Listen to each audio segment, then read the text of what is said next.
There we go.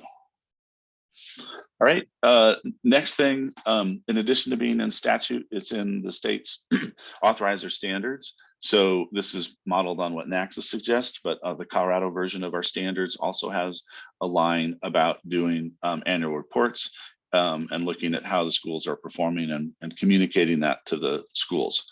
So that's there as well. Then this is just a slide looking at general practices in Colorado for all of CACSA's essential practices. And what I wanted to be clear is that there's quite a few districts in Colorado that don't do everything that CACSA suggests, including quite a few that don't do annual reports. So if you haven't done them yet, you're not alone. There's lots of reasons why that hasn't happened. So it's not like a shame thing. It's like, no, there's quite a few districts that could really learn from the more experienced ones and make some progress on it. There's also some CACSA resources, so we'll be talking about them as we move through the discussion, but we have templates that you can use. We have a site visit rubric that's related to it, a performance framework that sort of talks about how to judge different things, and we have recorded webinars also about those tools that are all available. And CACSA is available. I'm available to work with you on this. We're interested in both sort of basic support, and we're also interested in seeing if districts are interested in having CACSA perhaps help you draft these and as a contractor for a fee for service part and be more hands-on. And we're interested in doing that as well if people are interested. Just in terms of what we're talking about in terms of reports, that we've created templates that are designed to be, 2-page documents. So we're not talking about huge documents, although some of our districts have much more involved reports, but we're sort of at the basics trying to get to something that would be appropriate to share with the board of a district and with the board of a charter school. But we know that the districts have much more involved pieces, but we're trying to have templates out there that are pretty, that get the basic things covered. And that's it in terms of my my teaching materials. Next thing I wanted to do is we'll first pause to see if there's any other questions and on the statute before we dive into sort of Q&A with everybody. Any questions? I will say one thing about regulations and statute. The statute, where it is, has no implications for not doing so. So it's not like someone's going to bust you for it and say, hey, you didn't do the annual report. You need to fix this. What will happen instead is you might try to intervene in a charter school or try to non-renew them or do something in their contract. And then not be in a good position because you haven't really documented the trend of the problem. Or you get to the renewal process and you want to fix something, and it's the first time the school hears that you have a compliance problem with them.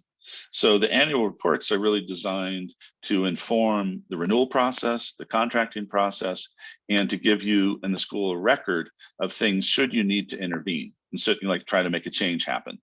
The other thing they're really helpful for is sort of improving the relationship between the charters and the district by having transparency about where they stand and what the districts, how happy they are with what's going on, whether they think they're on track to be renewed based on their performance, and if there are some problems in finance, operations, governance, performance that the district considers problematic, which gives you a structure that will work that is expected rather than a school feeling like they're just being singled out and focused on by a board at the district level.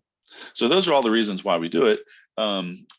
And eventually, from CACSA's perspective, we would like appeals to sort of ask, what did the annual report show about this problem if you're dealing with something on a non-renewal, for example, so that would be a logical thing to sort of expect. So we're hoping to build the professional expectation more than we're saying this is something of shame on you for not doing this. It's just part of good practice.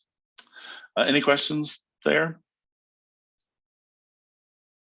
All right, well, let me start by asking our more experienced authorizers. And by the way, this is a small group, so I'm anticipating everybody can just unmute themselves and inject at any time, but we'll try to make sure to stop and ask for questions. So please don't be bashful. I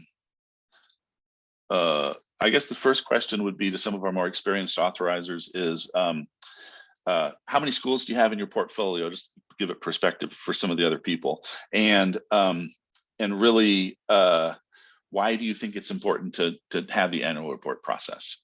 Amelia, you want to go first? Sure. We have 11 charter schools in our portfolio currently. And the question was, why do we think annual reports are important? For us, it's given us a window and a lens into our charter schools, and that we're able to report back to our board, because our board likes to know sort of what the status is of charter schools independently of just the rest of the district. But it also gives the charter board an understanding of where they are as well, because the board sort of provides governance oversight with the school, but not the day-to-day operations. So if there is a concern or an issue, it is another way for us to share that concern or issue with the governing board of the actual charter school. And it allows us, if there are anything noted on the APR, that it gives the school sort of a notice of things they need to work on and that we can work with them on. And then if, for example, a charter school doesn't address any noted concerns and that becomes a trend, we can see that every single year. And that does inform our renewals and the term, right? If a school is having some challenges and they still haven't been able to address those challenges over a 5-year term, for example, it's likely that our superintendent might, their assessment be that the term of that charter for renewal be less amount of time so that the school can address it. So it gives us a variety of ways to address it. So it becomes, just to capture one thing there in particular, it gives you a vehicle to sort of pursue different charter term lengths upon renewal and say, hey, we've been having this problem. That's why we justify a 2-year renewal versus a 5-year renewal. And then you know what to put in there. Great. Any questions there? All right. How about the D49 team? How about you guys? How many schools do you oversee and what is the role of the annual review for your process? Yeah, so we currently authorize 9 charter schools. And the role of the APR for us is similar to what Amelia described. It really gives us a tool that serves as an avenue to provide update to both our Board of Education as well as the charter boards about current status. So we're really looking for an outcome that provides an indicator of good standing and good standing of the contract that's been assigned. It does help us tremendously when it comes to renewal. We have 4 schools that haven't been through a renewal yet, so been on the newer end, but the other 5 have already been through at least one process. I think one of the unique parts that we try to include in our APR is a status indicator that shows collectively where the school's been at year to year, so that when they do get to the contract renewal or the end of term, then our board, whether they've been on the board for a long time or a short time, has an opportunity to see what the status of the school has been on the annual performance review year after year. But I think how do those trends help? Does it give a good sense of a school heading in the wrong direction, or is it like, well, they had a trouble, but they seem they're good now? How do you use those trends? Yeah, that's a good question, Alex. In the last, our last cycle, we had a school that was renewed, and they had it. They were in good standing for 5 years. So I think that's the simple indicator. That's what we'd like, is our board to just acknowledge that for the last 5 years, they've been in good standing. There's really not a lot of scrutiny that needs to go into the renewal process, although it's important.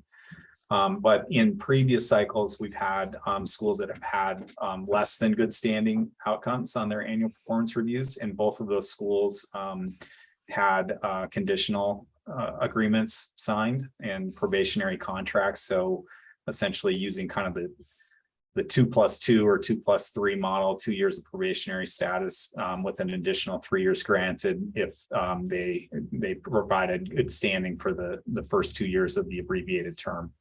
And that worked out really, really well for those instances. So yeah. Sounds good. And I'd like to capture there too, that if all the annual reports have been good and everything is not problematic, then your renewal process is less labor intensive and more easy to do. Like you actually not do some things because you've got all good signs. Make your We life still go easier. through- Yeah, we still go through the process, conducting, full application. We accept a full application for the renewal and we do a site visit and we do an interview of their board. But in the last renewal cycle for the school that had 5 years of good standing, I think the discussion time in total of multiple board meetings was less than 5 minutes on the renewal. So our board was fairly informed from a document standpoint on the status of the school, but they didn't even have questions of what was going on with the school. They were pretty well informed. Great. All right, Tayo and Brooke, recognizing Brooke's just fresh on the job, but how's it work at Denver?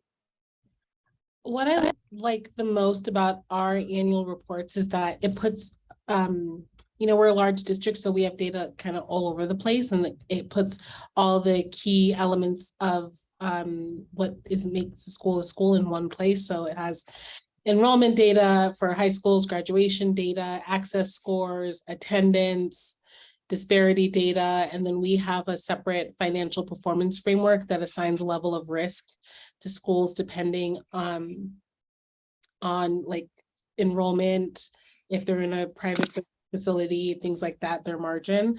And so I like that it puts all of it together.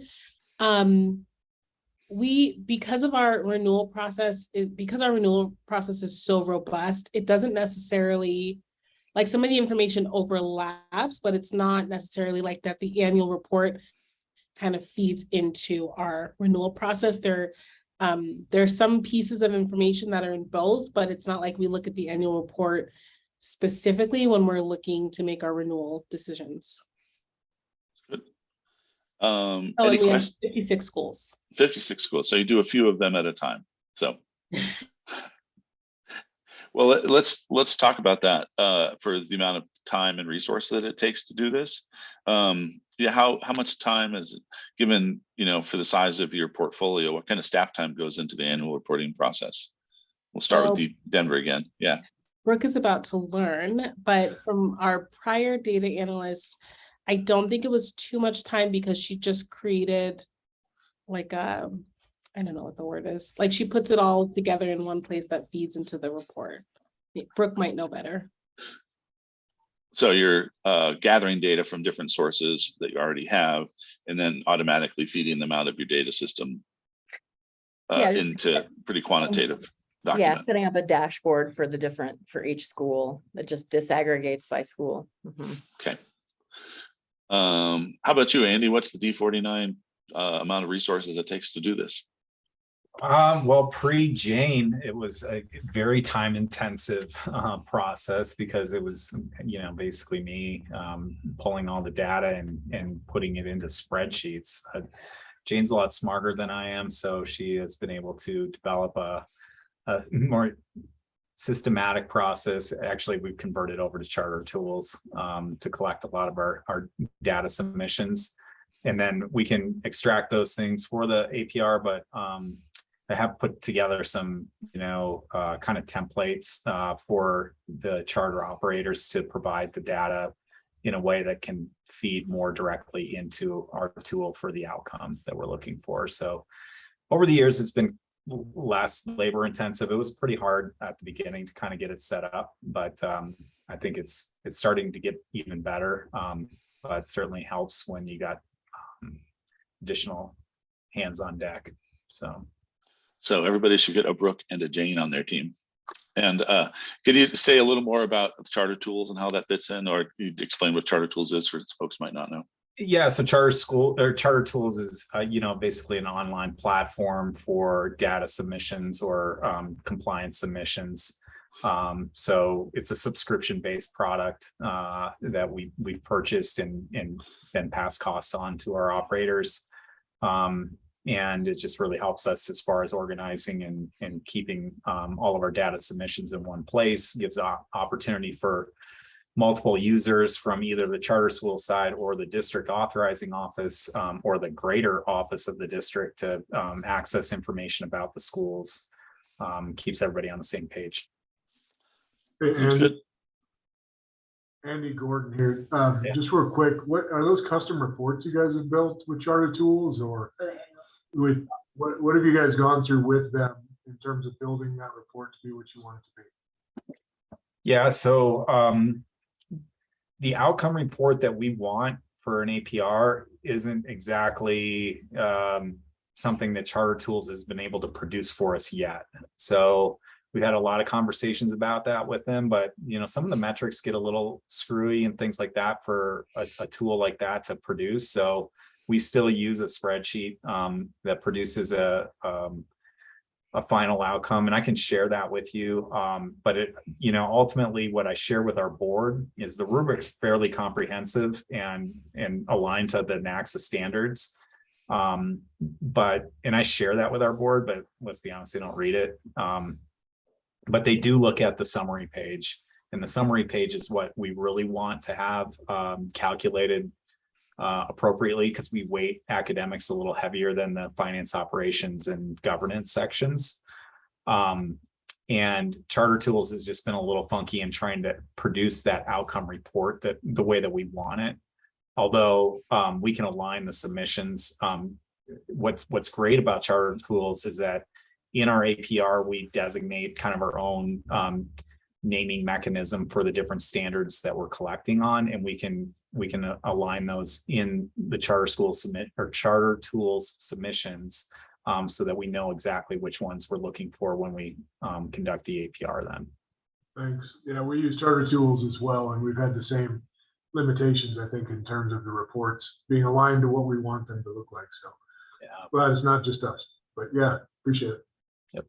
I'd be delighted to get together with the other charter tool users in the state as through CACSA and maybe think about it, because I'm pretty sure they'd be responsive in the long run, even if they can't figure out something in the short run that meets our needs better. So yeah, if anybody have any questions about charter tools, which is in general, I think most of the districts using it are pleased with the reduction in the burden on the schools and the districts, right? For other functions. Okay. Amelia, anything for you about how the amount of work it takes for the Aurora to do these reports? I don't think it's a huge lift, and I think the primary reason for that is Charter Tools. Although Charter Tools does not create and develop our annual performance report in itself, all of the information that comes in, it's really easily accessible. And it saves us this back and forth time. And we can also note when a school is in compliance, because they are submitting all of the things that we need for state reporting, as an example, on time. And it's easily aligned. We can access it quickly on both the district side as well as the principal side. So it just sort of eliminates that sort of middle person that needs to go back and forth when there's an error or not the right information. So Charter Tools does all of that for us. But overall with our APRs, we haven't found them all that time intensive, in the sense of we have a template, we cut and paste and pull in information such as SPF data, academic, governance information that comes in through Charter Tools. We just sort of pull all of that and put it into a document, and we know what we're looking for. The piece that I don't know if other districts are doing is what a piece of what informs our APRs are our annual site visits. So those are time consuming. We do an annual site visit with every single one of our charter schools unless they're in renewal. That's the only time we don't do it, because we're doing interview, etc. So we already have that FaceTime with the school. But those annual site visits inform the next year's APR. So if we see a concern through the annual site visits, then we might note that in our APR. But that's the biggest time consuming component of the APRs. Otherwise, they're pretty standard. You're pulling in academic data from SPF data. You're pulling in the governance components that we are already submitted through charter tools and just our daily work. If there's any concerns, then we might, if they go to the level with which we need to note it on an APR, we might put that in there. But otherwise, it's pretty standard. And if there are no concerns, we just are pulling that data that we already have and are already collecting. And that goes into our APR. So they're pretty high level, but that's intentional. Sounds good. And I was going to say CACSA has a model site visit rubric if people aren't doing sort of a systematic site visit. I know from some of our smaller authorizers with like one school and smaller districts, they will frequently be in the school regularly, and like the superintendent's in the school and sees it. So they don't really feel the need to systematize it. But I think once the districts have a few more charter schools, or if they don't have personal relationships, then the site visit rubric is a good thing to add to the mix. Aurora has theirs. We generally get CSI's version of them, and DPS's has had them as well and shared. So if you're looking for rubrics, we have quite a few of those. I would also just add that our site visit indicators align to our APRs and what we would want to see to some degree in our APR. So it directly relates to federal, state policy, those components. Great. Let's pause for a second for questions. Unless people have other questions and feedback. Anybody? Oh, by the way, Andy's shared something in the chat, and I'll make sure to get a link to it later. But we have updated versions of several of these documents from the districts that I'll be assembling. But if you can share them in the chat, that's great. Any questions or comments?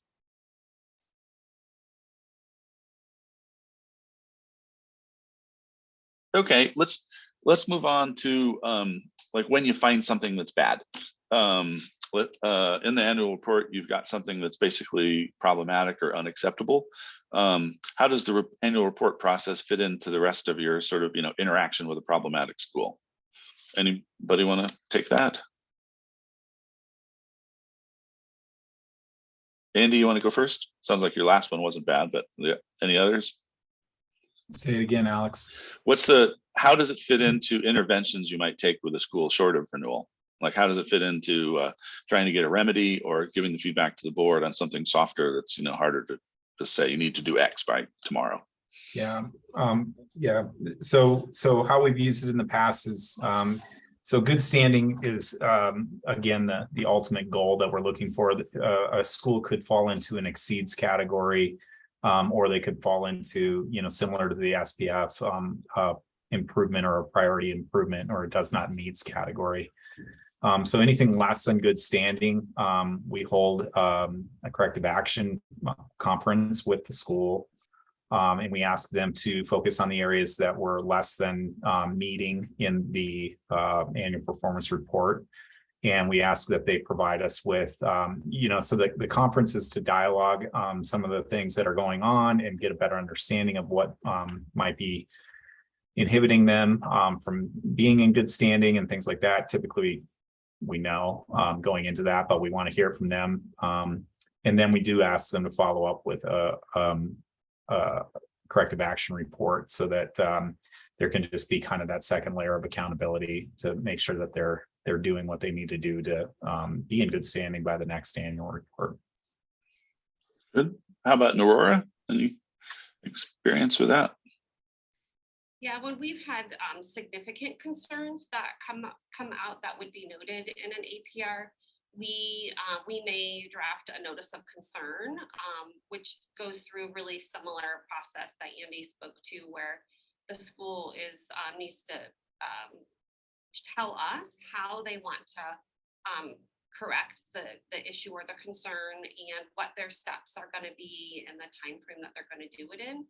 So it does allow us I think it supports both the district and the school in bringing it to their attention, but also allowing them an opportunity to clean it up before it goes to charter renewal, right? So if we can show in an APR, for example, that there was a notice of concern, they created an action plan to fix that, and then it's not noted on the next APR, then it's really easy to say to the board, this is not a noted concern or a trend.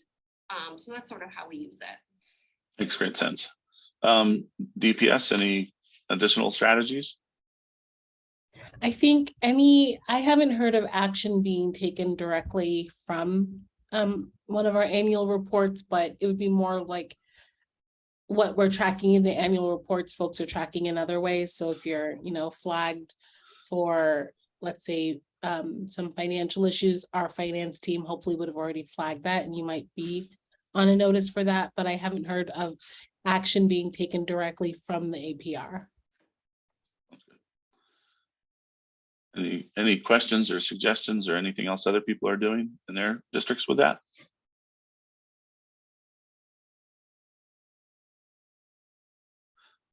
Okay, well, let me turn Alex, to, I'll jump in please, Andy. one comment quick. There are some areas in the APR that are,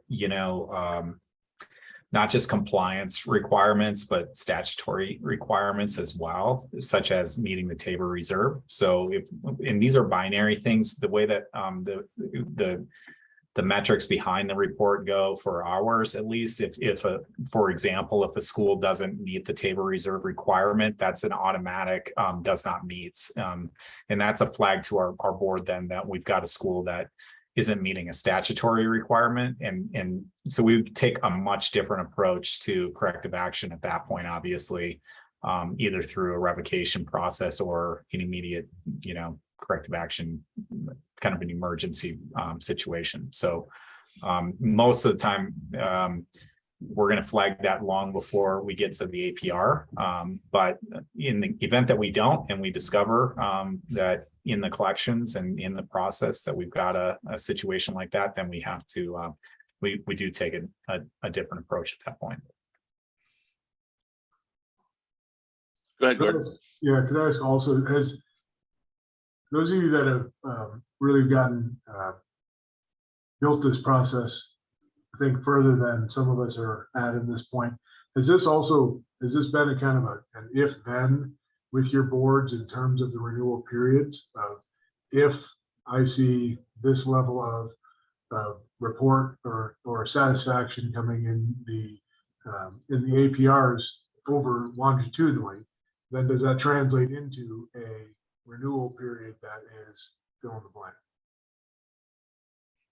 I would share that our board has a mind of their own. And so I would share also that our board, when there's transition and a board or member or two go out, someone new comes in, that it is very unlikely that our board would do an if then. My office, however, has more of a if then. Like if we see something that we might start approaching it in a particular way. But with regards to renewals, not our board. I've seen it different over different eras, Gordon, and D49. So certainly in the past where we've had boards that really trust the process and invest into the thoughtfulness that goes into it. It has been a little bit of an if then. If a school has 5 years of good standing and it's time to renew, then it's a 5-year renewal. If they have not, then it's typically been a conditional renewal with some probationary years attached. The current board, literally last year, this current board did approve a renewal with less than 5 minutes of discussion. So I like to think that's because they trust the process and are invested in the administrator's work, but then they get off on a tangent on other things that lead me to believe maybe they don't trust the process so much. So yeah, it's board dependent for sure. That's good. And DPS and CSI are both, oops, I'm muted. DPS and CSI are both have histories of using, conditional renewal processes. Tayo, you want to talk a little bit about the latest thinking about how the progress and performance feeds into the conditional renewals? Yeah, so our renewal memos are actually pretty long and they include a lot of the information that folks are pulling for the annual report. So like the financial performance framework, enrollment, that all gets pulled into the memos. So we don't put anything with the annual report for renewal in front of our board. We pull the relevant information put it into a renewal memo and then present to the board. And we lean heavily on the conditional recommendations. We're way more likely to give a 2 or a 3+2 than a 5. Any questions on that? I mean, that's in and of it's a great topic for continuing discussion is about the state of the art for the conditional renewals and the different time periods. I would definitely say our more experienced authorizers with larger portfolios that have been dealing with numbers have been going in this direction generally. And the smaller one-off authorizers who have one school are less likely to do so. And part of it, I think, is the experienced authorizers have systems in place to manage these things for 2 years versus a district that has one charter school. They'd still be going through a whole renewal process in 2 years rather than having a system that sort of made it easier to track the improvement they were looking for or something. So I think that's why the bigger districts, I think, tend to do it because they have more systems for the rest of the things as well. Oh, and by the way, I will share, if you haven't looked at it, the CACSA resource library has a whole tab of things around annual reports, and I'll continue to upload examples from the districts there, but that's where you'll also find all our resources, the model templates and the mock-ups and the spreadsheets and stuff. Let me raise a question about a specific aspect of the report. They generally have a section that looks at the financial performance of the school, and NACSA and CACSA have, sort of metrics about how to take data from the financial audit of the school and turn it into metrics that look at sort of, challenges to viability. How do your districts do that? Who does it? Do you do it in-house? Does your CFO do it for you? Anybody want to talk about the financial side of this process? I could jump in on that, Alex. One thing that I would say, that you mentioned from the statute is, the only requirement for charter school authorizers is to take a look at the annual audit of the school's financials. But I think we haven't seen this yet, but I think if it were challenged, it'd be interesting to see what would take place. And that is that, a charter school is operating under the nonprofit law in Colorado, which if they don't do an annual report, then they could be sanctioned as far as their organizational status as a nonprofit or a 501c3. And I think there's potential that a school board, a charter school board or board of directors as a nonprofit could be disbanded or closed based on not meeting the financial requirements required under the nonprofit law. So I don't think a lot of people look at it that way because it's a school, but I think we have an obligation because of that as authorizers to really pay attention to what that means. And from the financial aspect, since that is the only thing that's significant that's really called out in the statute for the annual performance report, we need to pay attention to that part very specifically. So what we do is we do have some criteria there that looks at the near-term measures and the financial sustainability of the school, and we are reflecting on the annual audit. Looking for a clean audit is the first and foremost thing that we do. But then I always like to look at, in particular, the metrics of the days cash on hand, and then the enrollment variance. So obviously, we know that the enrollment is critical to the financial sustainability of the school. So if the school is projecting that they're going to enroll 500 kids and they enroll 200 kids, it's not going to be a sustainable effort. But also a school that has 5,000 students, which we have an authorized school that has 5,000 students, if they have a fund balance that's $1.2 million, that might seem like they're not spending money on the students that are in the school at the current year. But in reality, that's a day's cash on hand that might only be 90 days cash on hand for an organization that size, where that school for 500 students would have a significantly smaller fund balance.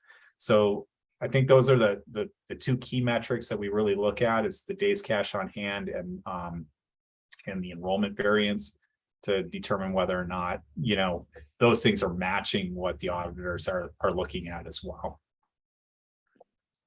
Any other comments on the financial side of things? I'd say that's very consistent with what we do in Douglas County. We have an accountant that is assigned to our charter schools in our finance department. So we have one person who handles all the pass-through dollars, handles all of the financial oversight and compliance, works with them on purchase service agreements. That's a really good relationship, and she does a great job with that. And then we sit and go through as a team to determine. I think the other area we look at is, again, that trend, the ratio, having the ratio trend number be positive of 1.0. That's something that we really focus in on as well. Great. How about our folks who aren't doing these processes yet or just starting on them? What kind of questions do you guys have for everybody else? I don't have any questions, Alex. I'm just thankful that the 3 charter schools that we only have 3. They've been longtime partners in Colorado Springs. 2 of them, I mean, we have James Irwin, who has been with us for at least 15, 20 years, if not longer. Atlas Prep has been with us for about 10 years. And now we just brought on Vanguard, the Vanguard School, which has been in Colorado Springs for about 20 something years as well. So we, when I hear some of this stuff, I just raise my hand and say, thank you, hallelujah, because we don't have some of these issues, and we have a great relationship with our district and these 3 charter schools. So that's that. Yeah, thanks. Anybody else with comments or questions from their district? All right, I guess one other thing I'd be curious to get your take on. Generally I think districts would be well served by creating some form of annual report process that makes sense for their schools, even if they have longstanding schools with acceptable performance, sort of safeguarding against things going south, and also making sure you know other things that are going on. If you, Andy, what do you say? Yeah, but I actually don't want to miss the opportunity to jump in on those comments quick. Because I think the long-standing charter schools that seem to have it all put together and things like that can be somewhat dangerous in some of this, to be quite honest with you. And what I've experienced in this is that, the schools that seem to have been around and have it all put together and you don't really have to worry about them, they can fall into some practices that are pretty, I don't want to say shady, but if you want to say that, go for it. And so you really got to, I think the annual performance report or the review allows the authorizer to ensure that, they haven't fallen into their own, ideas of what good practices are, that they're conducting good practices because that's what the agreement is between the 2 boards. And so, not to say that, Michael, I'm very familiar with the schools that you authorize, and they are good schools and they come from good networks in some cases and things like that. So I'm not suggesting that they're bad actors, but we have found over the years that some of our longest operating schools, there's a lot of transition on boards. There's a lot of transition in administration.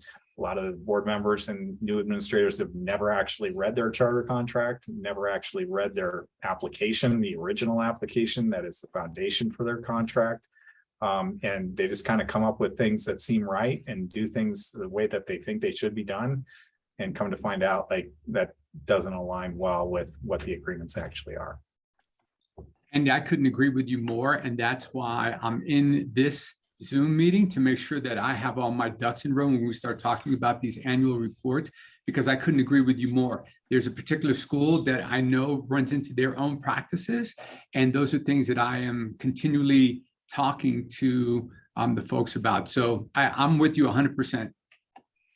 Yeah, let's turn to that. I mean, I do think one of the tasks people have in talking to the districts that don't yet do this is sort of the, well, we've got no buy okay without it, and this looks like extra work, and I've already got a 0.05 staff allocation to authorizing, so why would I take this on?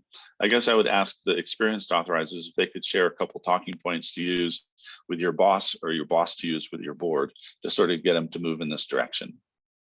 Any suggestions for how to manage up in the district about this process? I think it could just, because I think sometimes when you have a small district, it could be hard to do a renewal even for one school.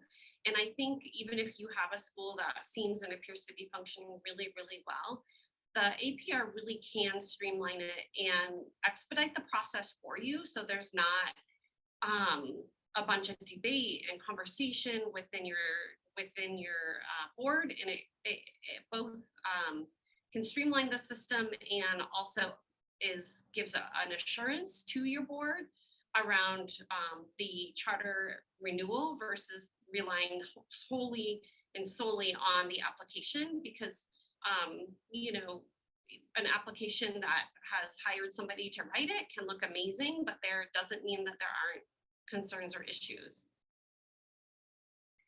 That sounds great. Anybody else with suggestions for how to promote or explain this?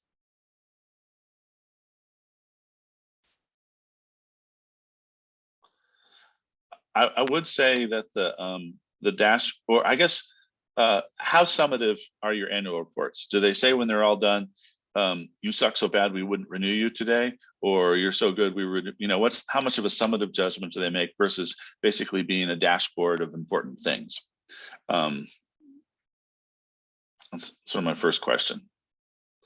Does your annual report have sort of a thumbs up, thumbs down at the end of it?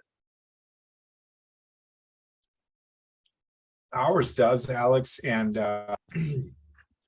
before coming into the authorizing role, I was on the operator side in the district that now is an authorizer.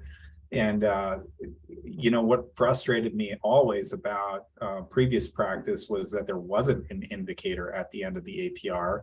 And I was just like, yeah, I could have pulled that information off of School View and provided it to our board. So I think, you know, when I came onto the authorizing side, I made a conscious effort to provide an outcome, both as an indicator for our board for their information and edification, but also for the charter board to make sure that they had some good feedback about, you know, what needed either improvement or what they were doing really well.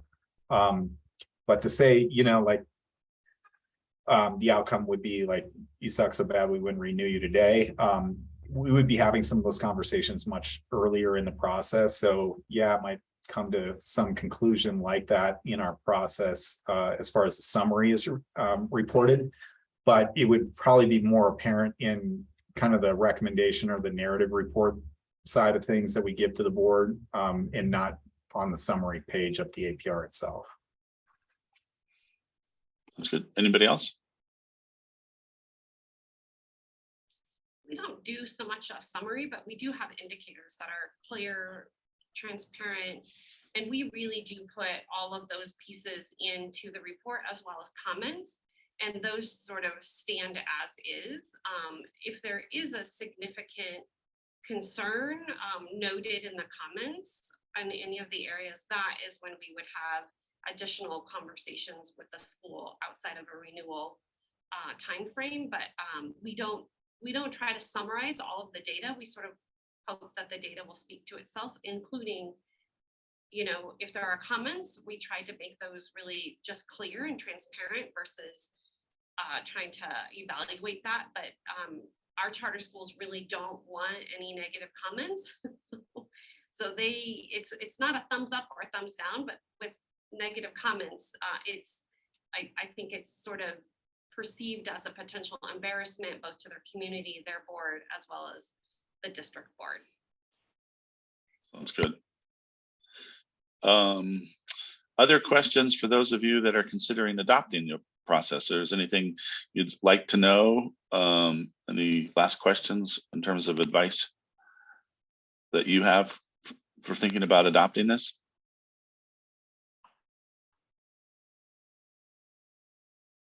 I'm curious if you ever have a charter operator that that questions the rating or the review or appeals it, and what your process is for handling that. You get knowledgeable smiles from that one. Amelia, you want to go first? They may dislike it, and they may not, they want to address it with us. But really that's why our we're not summarizing it all. We're not making evaluative. They just are. So it's based on data. So they may not like it. I would say where we get more of the pushback and what a challenge is with the site visits that inform our APRs. If we see something in a site visit, part of our site visit is also like our special education team, as their site visit, they're less on site and much more looking at IEPs. Are they compliant? Are they not? Right? And so last year we had one school that were not compliant on their IEPs, and they challenged us and said this is inaccurate because we just pull a random 5 IEPs as an example. And what ended up happening is they said, well, could you pull 5 different ones? So we did that and the outcome was the same. So we'll work with our schools for sure, but and they'll challenge us more, and that was on the site visit that informs our APR. But the APR this year will say not compliant for special education under, educational component. So I don't know if that answers your question.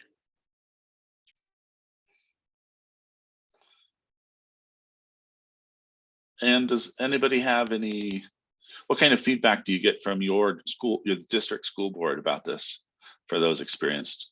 Are people good with what they get and feeling like they're informed and they've done their due diligence once they receive them? Or are they asking more, and how well do they behave once they have them in hand?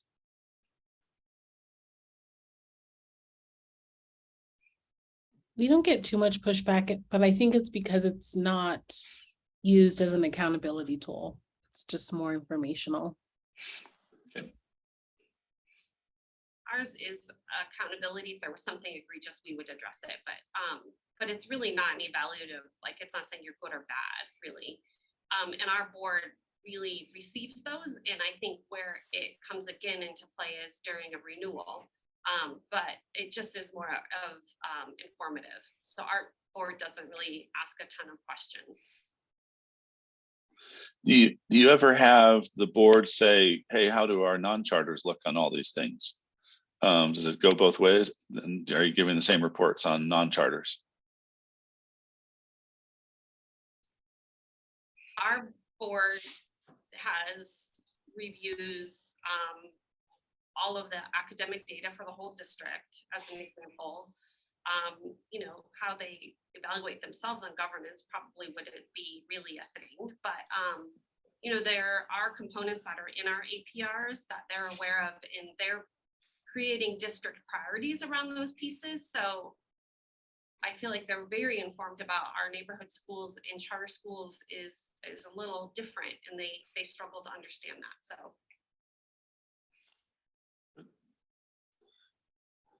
Well, we are near the top of the hour, so I just want to reiterate that our resource library has materials, and I would love to upload the latest from the more experienced authorizers. So some of you have already posted and sent some stuff, so if other people could as well, that'd be great.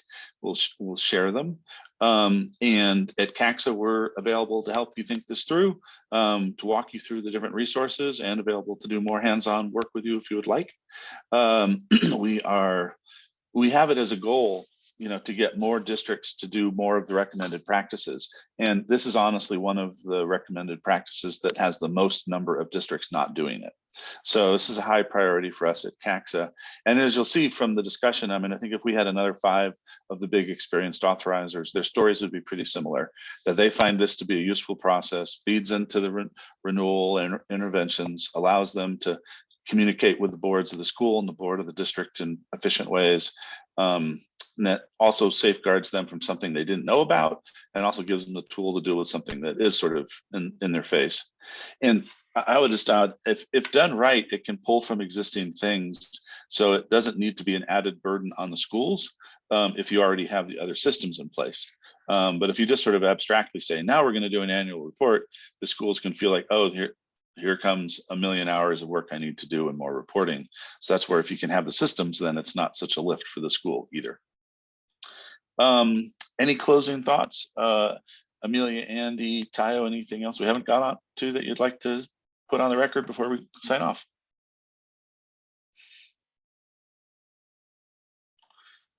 Okay, well, please reach out. I'll be continuing to sort of advocate to the membership about it, and appreciate everybody joining us today.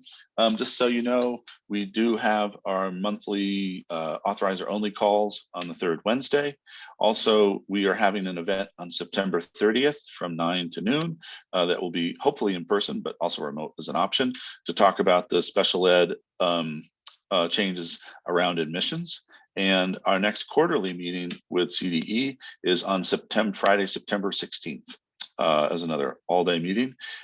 If you have some particular issues you want to add to the agenda on the 16th, please reach out to me.